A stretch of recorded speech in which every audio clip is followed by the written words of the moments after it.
ubu ntakiri kabwera ahubwo ni kaboro. ubu ntakiri kabwera ni kaboro, umwaku Imana yarawukumumuye kavuze wewe nyene.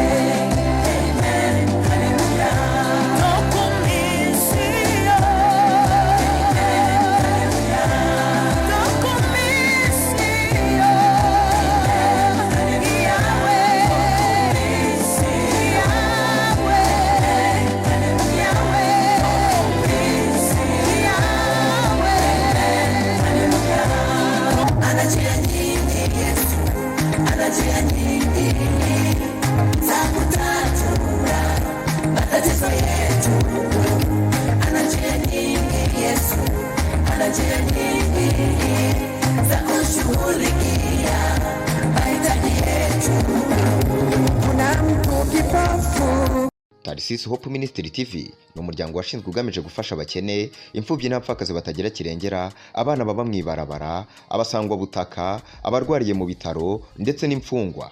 Nawe nimba hari umusanzu wifuza gutanga, duhamagare cyangwa utwandikire kuri izo nimero ziri kuri screen.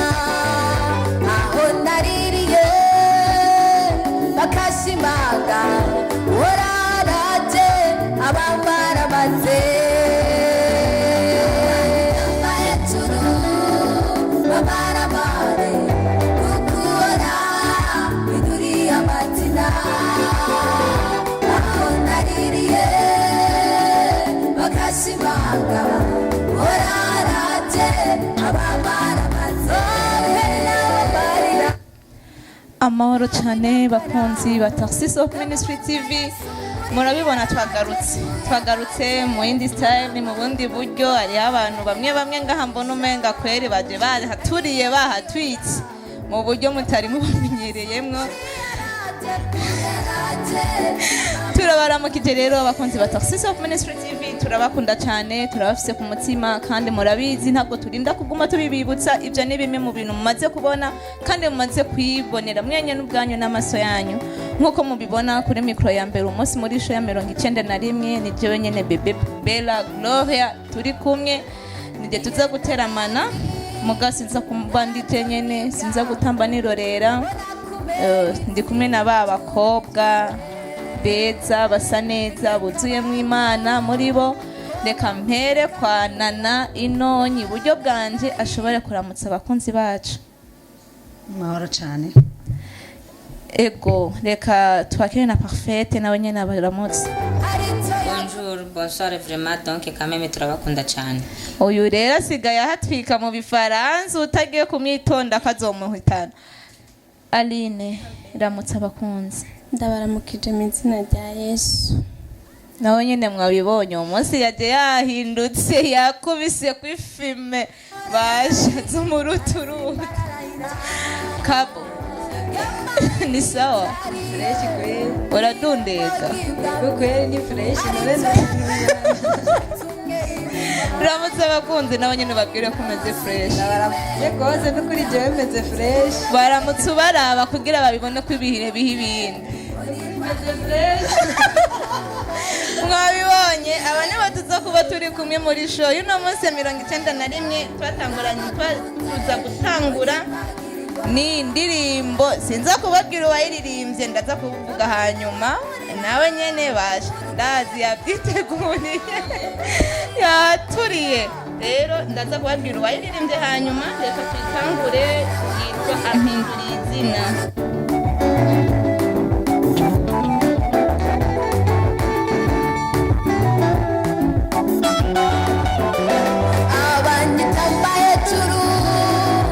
babaramare kukoraha induriye amazina aho naririye bakashimaga wararaje abamaramaze babaramare kukoraha induriye amazina aho naririye bakashimaga wararaje abamaramaze beri nawe intambara ndamubona yesu muri yaraje abamaramaze beri nawe gufusha nagira giyoza ndamubona yesu muri yaraje abamaramaze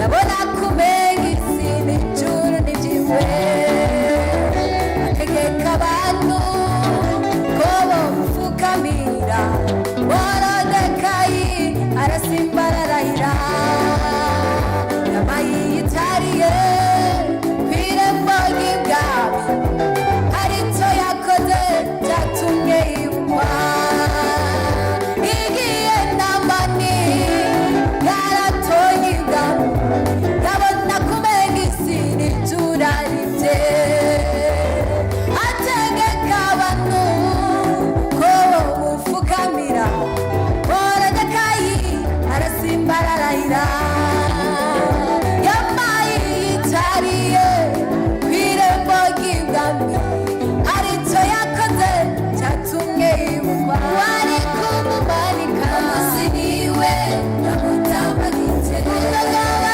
w'umwami amakunze uri kwagirirwa wari kumumanika munsi niwe namutambagitse umugabo w'umwami amakunze uri kwagirirwa.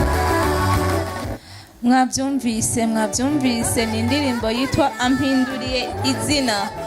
Reka mbaze inde ko muca mu ndaba inde mbaze umwe niyivuge wenyine ata nyene wayiriye mwabyumvise yuko nyeneyo turi kumwe ngaha nyine turi kumwe ngaha bashana niyo mpamvu twabaretse kugira kwanza mubanze muyifilinge fresh iyo ndirimbo hama tuce tugaruka tubaze nyeneyo rero uti kubera iki ino ndirimbo wayihaye ino titre uti ampindura izina niyahe verset biblique woba wariyisunze mu kugira iyi ndirimbo ushobore kuyandika canke nibiki wisunze uyo nawe si uwundi ico kibazo kiraba ni Maîtresse Kabor Geneviève Neo Kwizera. Je m'appelle Maîtresse Kaboro. Hanyuma rero icyo nisunze mu kwandika ino ndirimbo nuko hari ibihe umuntu usanga yarabayemo abantu bakamita amazina yose yishakiye ariko hakagera igihe Imana ikamuhindurira ibihe. Rero babandi bahinduka baguha amazina yiwawe wishakiye nibo baca bahindura imvugo bagahindura ijambo bakakwita irindi zina. Niyo mpamvu rero nayise ati ampinduriye izina kubera hari igihe nari nitwa Kabwera ariko hakaba ikindi gihe Imana ikikwitatisha wa muntu kweri ntakiri wa wundi ubu ntakiri Kabwera araronka ibyarya ubu ntakiri Kabwera ahubwo ni Kaboro ubu ntakiri Kabwera ni Kaboro umwaku Imana yarawukumpumuye kavuze wewe nyene. Mwabyumvise uti Imana yaramaze kumuhindurira Geneviève Neo Kwizera izina ubunye noneho nakicitwa kandi Geneviève yitwa Kaboro. Nena herega Imana yarampindura ucumva ko ibintu nyene n'ukuri himeze byose. Hariho n'abandi Imana yahinduriye amazina bahora bitwa bande na bande abandi wasanga barubatse bakamara imyaka n'iyindi batararonka abana mugabo Imana ikabafasha bakaronka abana nabo bakabyara bagaheka bagaca bitwa bamama naka ibintu nyene bikaca bimera ibintu nyene bigaca bibaye by'umuruturutu. Yari indirimbo ya Geneviève rero Neo Kwizera yitwa ampindura izina reka tubandanye n'ino ndirimbo ya Angela Chibalonza.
Burya rero hari ikibazo nari nagize naruko nibaza eske muri comment nibatubaza tujya ndirimba ya Angela Chibalonza bisigurike twamarama kuko ariko bidusigurira yari safi none nawe umunsi nyene byamugoye rero nje ndabyumva babisigurutse wewe ni Mungu bisigura yonzali nzambe ni wewe ni Mungu mu Kiswahili mu Kirundi kabo bacha babivuga gute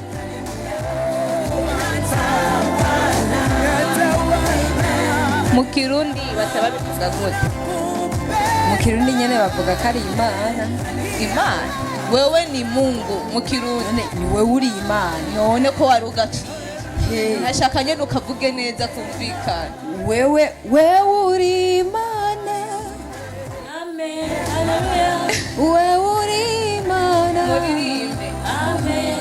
Hallelujah. Wewe uri Imana. Amen. Hallelujah. Wewe uri Imana. Amen. nimugezaho muriko muragira kopi oh nana mu Gifaransa ni gute inge mu Gifaransa wewe ni Mungu ni gute nabonye turafise umufaransa hano baje turafise umufaransa hano nadufashe kubera muri Taxis of Ministry TV turafise abantu bari mu bindi bihugu nadufashe egera microphone uvuge neza tukumva wewe ni Mungu mu Gifaransa Jenda ikivuga mu Kigali. oya bivuge Tu Seigneur. Tu Dieu, tu Seigneur. basha Nimbari tibye. Tu Seigneur. nibarebe kugutwenga kuko byabananiye na parfait byamunaniye Jenny chananiye. Yego. Gerageza. yego vuga gerageza Wewe ni Bwana. wewe ni Mungu Wewe ni Mungu. Wewe.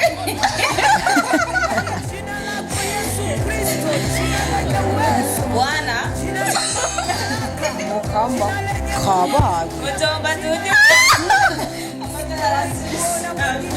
basha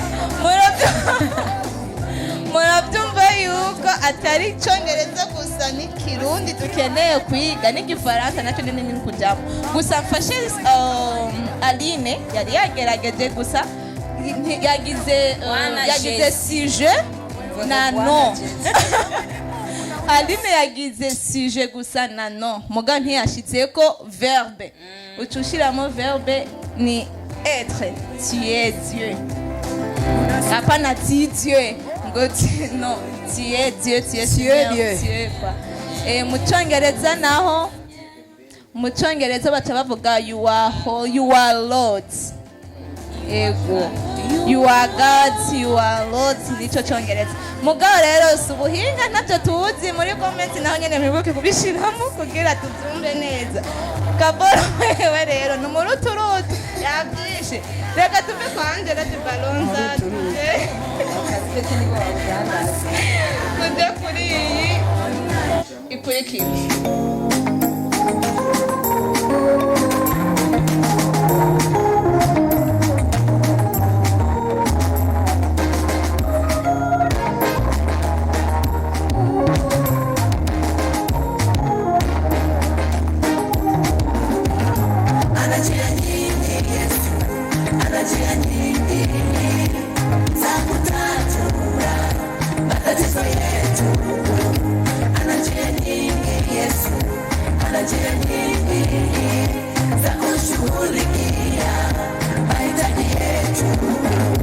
Kuna mtu kipofu alipewa kuona kwa kutamkiwa neno tu bila hata kuguswa. Kipofu mwingine Yesu alitema chini akatengeneza tope akampaka machoni kisha akamwagiza anawe bilikani. Alipotekeleza mara akapata kupona. Yesu hajaishiwa, anazo njia tele, atakushughulikia utowe ushuhuda. Ana njia nyingi Yesu, ana njia nyingi za kutatua matatizo yetu. Ana njia nyingi, ana njia nyingi, ana njia nyingi za kushughulikia mahitaji yetu.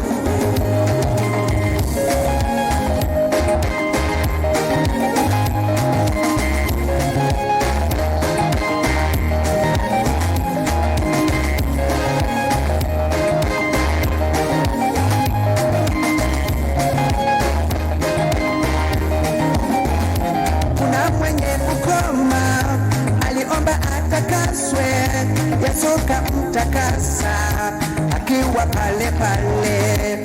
Kuna wengine 10 waliomba watakaswe, kawaambia nendeni mkajionyeshe kwa makuhani. Walipokuwa wakienda wakapona ukoma. Bado Yesu ana njia ya kuondoa shida yako. Ukimwamini Yesu kamwe hatakuacha, atakushughulikia utowe ushuhuda. Ana njia nyingi Yesu, ana njia nyingi za kutatua matatizo yetu. Ana njia nyingi, ana njia nyingi za kushughulikia mahitaji yetu.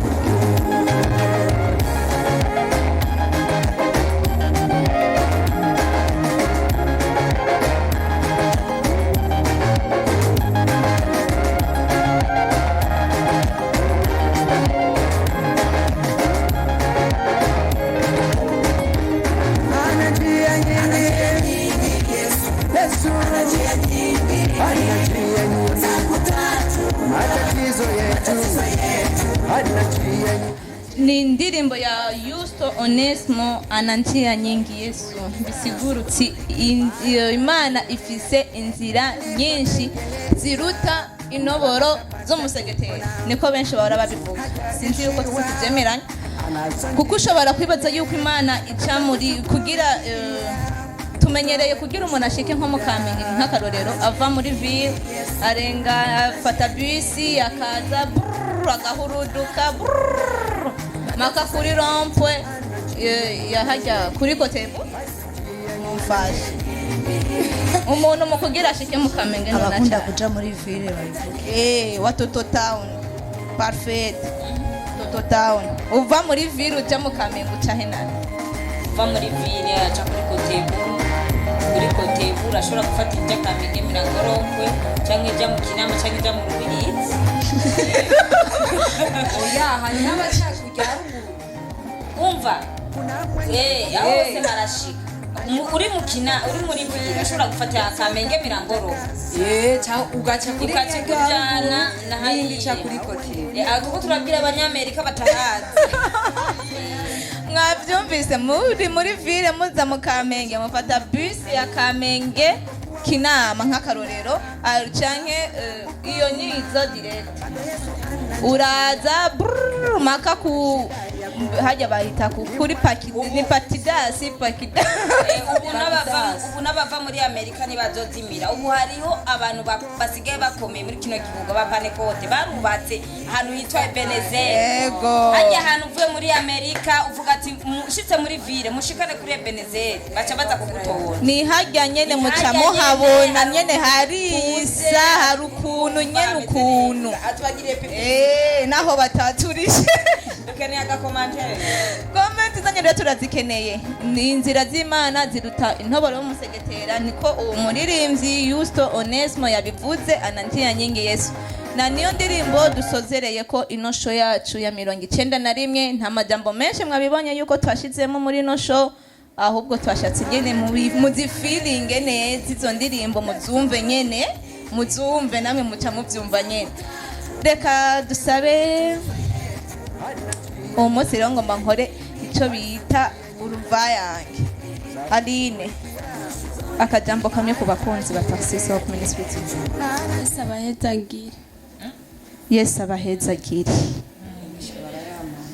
Nana akajambo kamwe mugira umugisha muri ko murabyumva Kabo akajambo kamwe mwarahezagiwe Parfait akajambo kamwe abadukurikirana mwibuke gushira ko subscribe commentaire akaboro kamwe jewe rero ndakunda Parfait cyabazanzamura nyene mwari acyabazanzamura nta bindi tuza kubabwira nibyo nyene Parfait yagiye kuvuga muri no show yacu 91 naha igarukiye mugabo muze kwibuka kugira ibinye Parfait ababwiye ciao ciao